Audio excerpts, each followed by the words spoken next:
UP police को immune समझ ले कि इस तरह की चीजें चलती रहेंगी और चलती ही है? क्या ये सिस्टम के लिए पॉइजनस नहीं है बिल्कुल पूरी तरह? देखिए, ऐसा है कि अभी जब इस समय ये खबर आ रही है, उसी के साथ एक दूसरी खबर चल रही है कल से कि कश्मीर में फर्जी एनकाउंटर करने में सेना के कुछ अधिकारियों और जवानों को सजा सुनाई गई। हमारे यहाँ उत्तर प्रदेश में दुर्भाग्य से ये लगातार परिस्थिति बनी हुई है कि जो मुख्यमंत्री आते हैं, वो कानून व्यवस्था ठीक करने के लिए जो कानून सम्मत तरीके हैं, उनमें गुणवत्ता का विकास करने की जगह ऐसे शॉर्टकट अपनाने की कोशिश करते हैं, जो हमारे देश को उन देशों की तुलना में खड़ा कर दे रहा है, जो देश कंगारू कोर्ट के लिए कुख्यात है। ये बहुत खराब शब्द है, कंगारू कोर्ट पिछली सदी का शब्द है, और ये ऐसे कुछ देशों में जहां कानून कायदे का राज नहीं चल पाता, कानून कायदा नहीं है, जो सभ्य नहीं कहलाते, जो असभ्य हैं, ये सब चीज वहां होती है। जहां कानून का राज होता है, वहां एक सिस्टम बना हुआ है कि पुलिस का काम किसी मामले में शिकायत होने पर या सुओ मोटो लेने पर उसकी जांच करना, जांच के तथ्य जुटाना और उसको फिर न्यायालय के सामने प्रस्तुत करने का है। पुलिस का काम न्याय करने का नहीं है। और इस मामले में पुलिस को इस काम में लगाने वाली राजनीति ज्यादा बड़ी जिम्मेदार है, क्योंकि वो जब चीजों को भावावेश में तय करेगी, ये सब फैसले भावनाओं में बह के नहीं होते कि आप सदन में खड़े हैं, आपका विपक्षी दल के नेता से बातचीत हो रही है, बातचीत में आप लगभग गाली गलौज के स्तर पे पहुंच गए हैं और उस समय आप कुछ मतलब उस भावावेश में गुंडों जैसी भाषा का इस्तेमाल कर रहे हैं, गुंडों जैसी धमकी दे रहे हैं, और बाद में आपका प्रशासन जो है उस परिस्थिति को चरितार्थ करने में लगा हुआ है।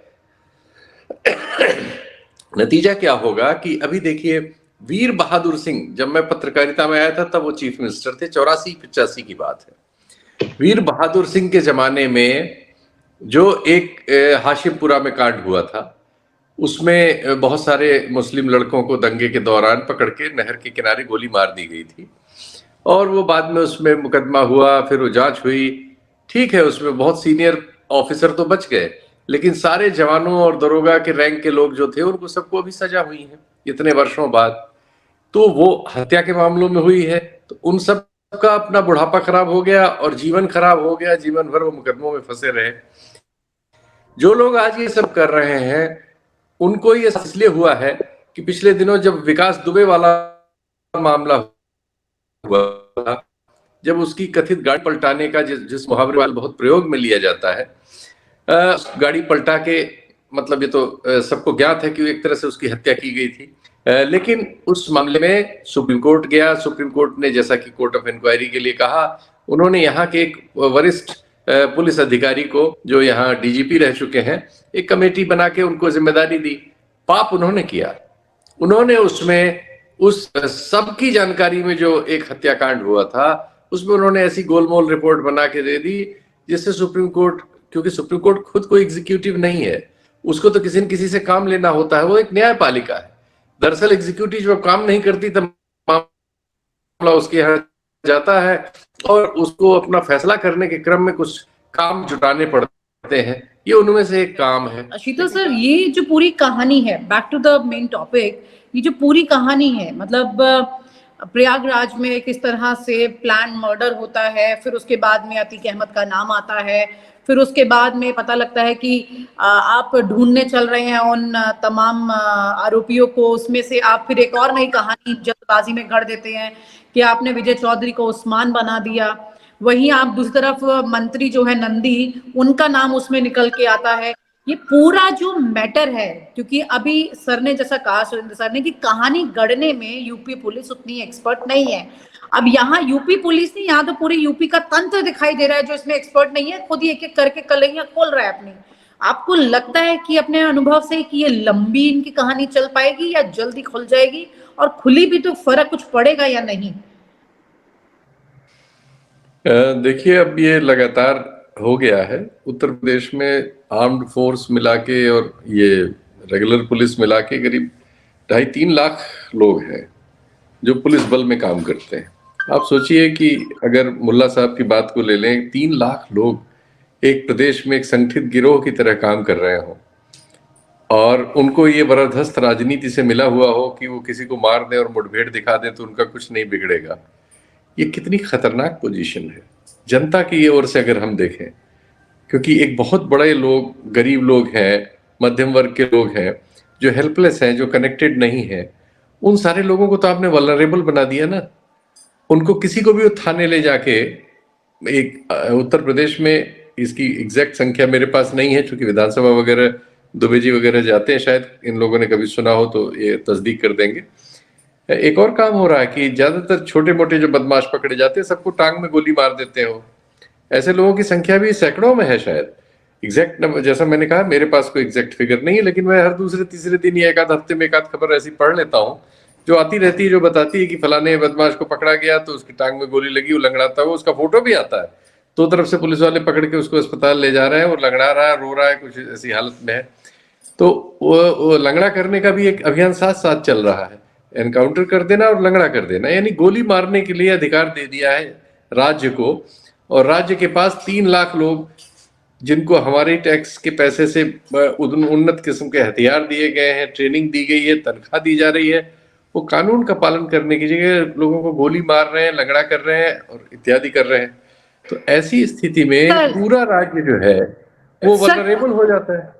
सर कोई तो है ना फिर यहाँ पे जो इनको अच्छे से शय दे रहा है कि नल के ऊपर नाड़ा लटका हुआ है और उसी से कोई मर जाता है सुसाइड करके, ठीक अपनी गवाही से पहले। तो ऐसी स्क्रिप्ट लिखने वालों को भी तो कोई पीठ थपथपा रहा है ना इस हद तक। नहीं वो तो, अरे आप पूरी सरकार थपथपा रही है, एक राजनीतिक पार्टी थपथपा रही है, उससे जुड़े हुए सारे लोग सब जगह उस पर वोट मांग रहे हैं और इसको बड़ी शेखी से कह रहे हैं कि उत्तर प्रदेश में तो गाड़ी पलट जाती है।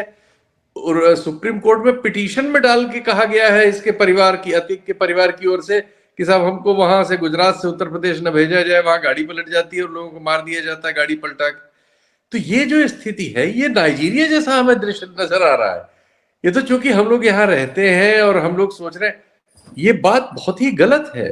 ये पहले भी गलत थी और आज भी गलत है और कल भी गलत रहेगी।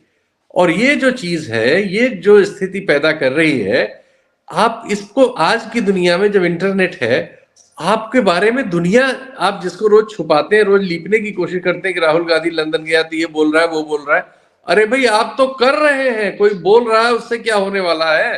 ये लिस्ट कल को कोई आपका यहाँ का मीडिया अगर सब बिक गया है, उसने अपना जमीर खो दिया है, उसका कोई मतलब नहीं रह गया, वो शत्रु हो गया है जनता का, लेकिन दुनिया तो है ना, आज इंटरनेट में आप छुपा नहीं सकते।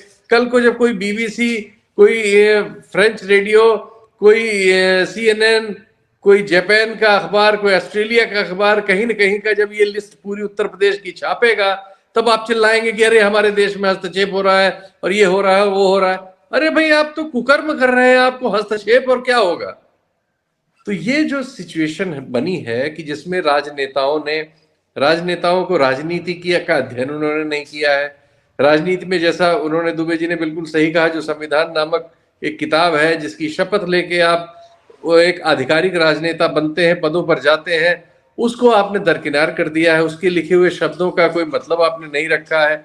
जो उसको चलाने के लिए इंस्टीट्यूशंस हैं उनको आप तहस नहस कर रहे हैं। भाई भतीजावाद, रिश्ता, कनेक्शन, विचार, इसके आधार पर लोगों की वहां नियुक्ति करने का प्रयास करते हैं, नहीं होने में चिल्लाते हैं, दबाव बनाते हैं। जो स्वायत्त शासी संस्थाएं थी उनको आपने धीरे धीरे स्वायत्त शासी की जगह एकदम नौकरों में बदल दिया है। उनमें आप ऐसे लोगों को भर्ती कर रहे हैं जिनका कोई इंटीग्रिटी नहीं है। तो आप सब चीजें तहस नहस जब आप कर देंगे और नाइजीरिया में बदल जाएंगे और फिर चाहेंगे कोई आपको नाइजीरिया ना कहे, ये दोनों स्थिति कैसे संभव है भाई। आप कैंगारू कोर्ट चला रहे हैं, ओपनली ये कैंगारू कोर्ट ही कही जाएगी। इसको कोई भी दुनिया का सभ्य प्रेस कैंगारू कोर्ट से अलग कुछ कह ही नहीं सकता, क्योंकि ये है ही है वही। और जब जैसे ही कोई कहेगा तो आप चीख अपनी छाती पीटने लगेंगे। अरे भाई आपके पास इतनी बड़ी फोर्स है, टैक्स पेयर का पैसा है, आप इस सिस्टम को जो ठीक करने का कठिन काम है उसको तो हाथ में आप लेंगे नहीं।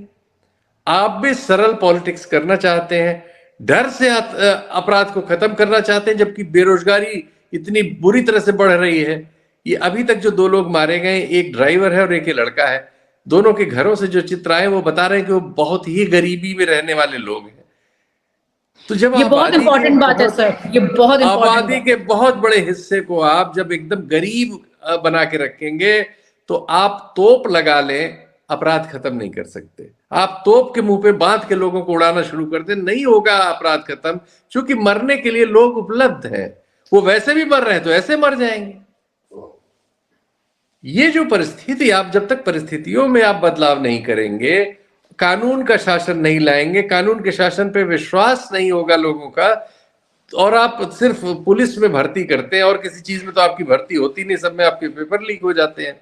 रोजगार का सिर्फ एक साधन है पुलिस, क्योंकि उसमें आपको लाठी चलाने के लिए चाहिए, विरोधी को जेल में डालने के लिए चाहिए और ये सब करने के लिए चाहिए।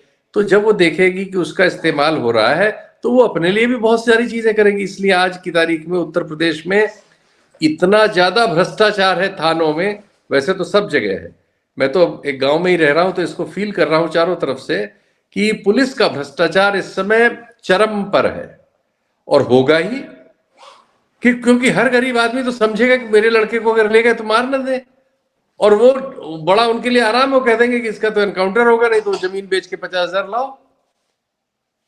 तो हमें आपको तो पता ही नहीं है कि इस समय कितना पाप हो रहा होगा, क्योंकि रिपोर्ट करने वाला जो माध्यम है प्रेस, उसने अपने आप को पहले ही केंचुआ बना दिया है, वो तो खत्म है, सरेंडर कर चुका है। वो तो सरकार की ओर से गोली चला रहा है, सरकार कह रही उस्मान लिखो तो वो उस्मान लिख के कहानियां चला रहा है।